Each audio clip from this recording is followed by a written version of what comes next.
well, let's chat about your why now. So the kind of reason why I wanted you to have a think about this was it really does play into everything you kind of do. Do you know what I mean? In terms of if you Definitely. understand your why, then you're going to be able to connect to people better.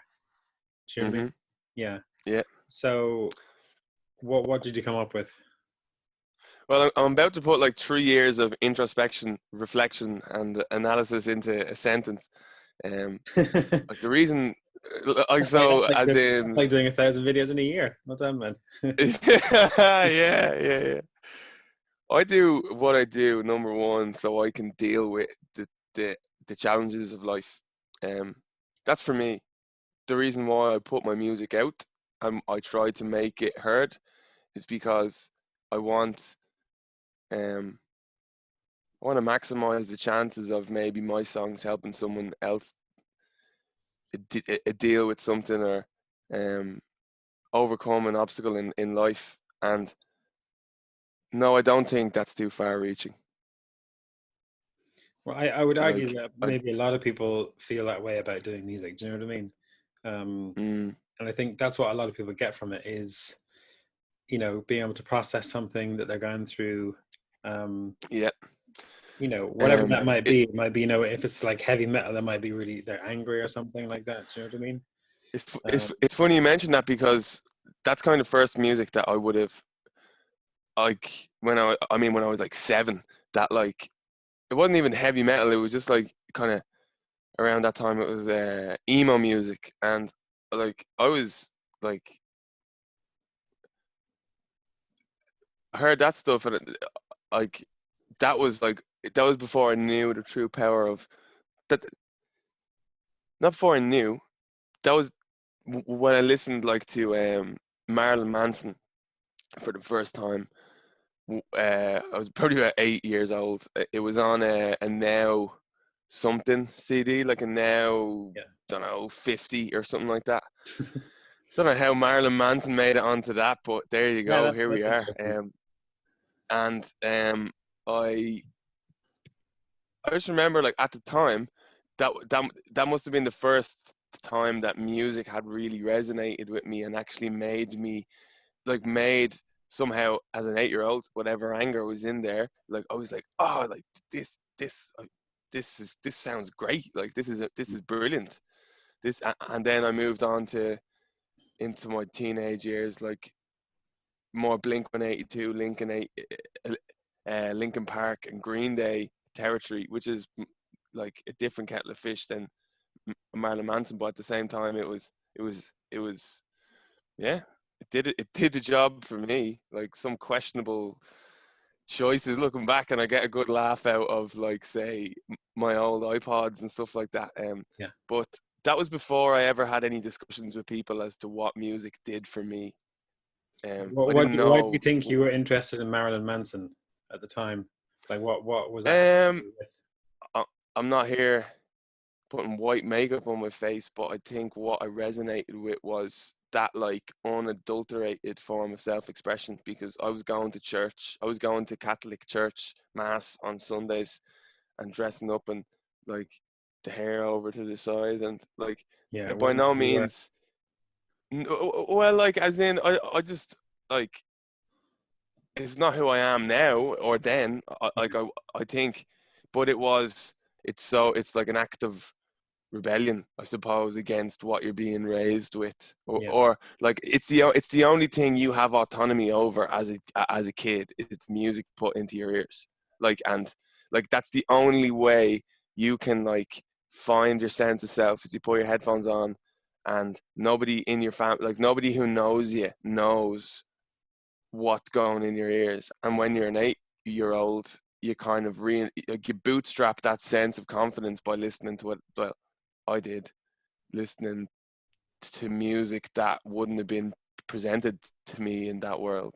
My dad was listening to Prince, and I was like, "Oh my God, Dad, that's so embarrassing!" Like at that time, like so that's what I mean. Like that's how like that's now I would say like I I wouldn't I wouldn't be saying that to my dad if he was gonna Yeah. put Well, Prince on, Prince but is to like be respected for sure. You know. So, like without a doubt, without a doubt.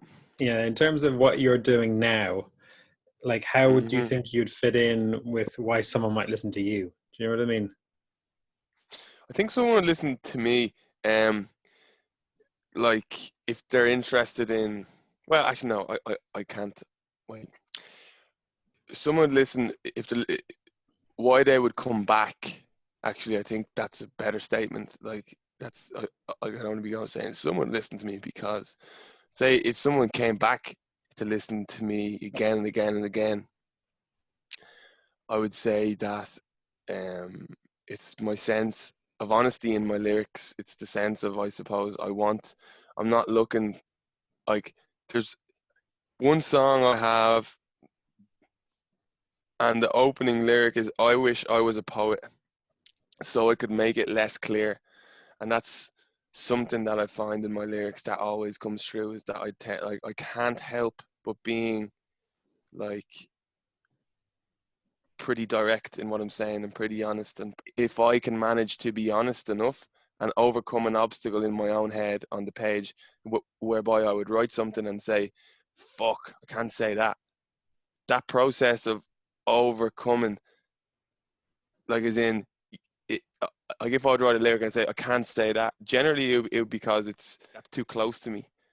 When I have that feeling, I know then I have to use that lyric, or I have to express that feeling, or Yeah. like because otherwise, then like what am I doing? If I say I want to positively affect people's lives and help them deal with challenges and obstacles in their lives, I think eventually I plan on putting out that much. That would be your main way, is to lift up people's mood and spirit. Yeah, yeah, yeah. When you're at the lowest of low, generally you don't want someone to come and pick you up. You just want someone to be there with you. Like you just want someone just to like be beside, like just like another cat in the gutter, like or something like that.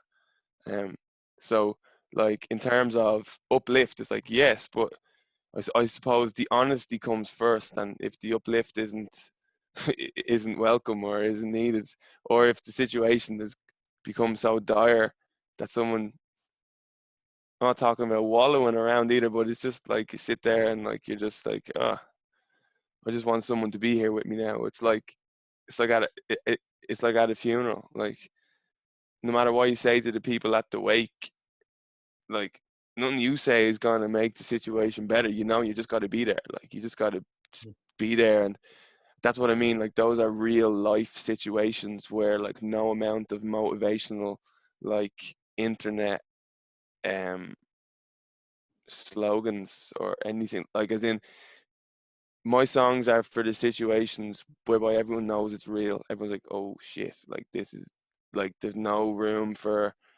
highfalutin stuff here because it's too real.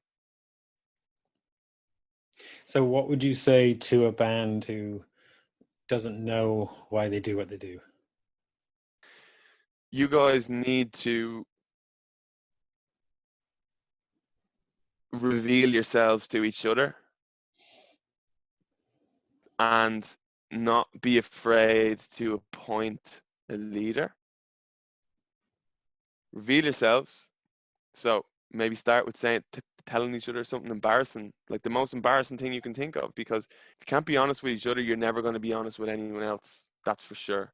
You can't be honest in the rehearsal room if you're afraid to tell the lead singer that he's shite, or to the guitarist, the bassist, that he doesn't need any pedals. Um, I'm being funny just to cut through a kind of what I know is very contentious for a lot of people. Like when you're in a rehearsal room and someone's doing something you genuinely think does not serve the overall picture of what you're doing, it's like you got to be able to say that, number one. So you got to be able to say it, number one. You got to be able to say it in a way that you know you're not being egotistical, or you're not actually trying to like that you're not trying to get at someone. And then finally, you got to be with people that will trust you when they hear something that you're saying, that they trust that you're saying it out of the best interests. But that's all going back to like, are you being honest with each other? Like, are you revealing yourself to each other? If you aren't, If you can't be honest at the root, why are you expecting to be able to, as a unit, present an idea to the world? I'm going to name a band that I think has a very strong sense of self. The Murder Capital. In my opinion, I look at them and I'll be like, they have each other's backs. Right. Now, I'm not going to comment on the Murder Capital in any other sense, other than they know, in my opinion, they know why they're doing what they're doing. And look at the way they dress, look at the front of their album, listen to their album. Regardless of if you like that or not, it leaves you with something. And I think as a creative person who's trying to be honest, it's like I tip my hat to that and say, like, fuck, I wish I could, like, I will do something like that. Like, I will. Like, they revealed themselves to each other. I guess they revealed themselves. And so to tie it all back up, what I would say to a band who don't know why they do, like, what they do, I'd say, like, well, why is all being so closed with each other? What are you trying to do? Like, is this a cockfight? Is it about who can be closed for the longest to have their way? Who's alpha? Like, then you're missing the point. Then you're not creating, you're destructing.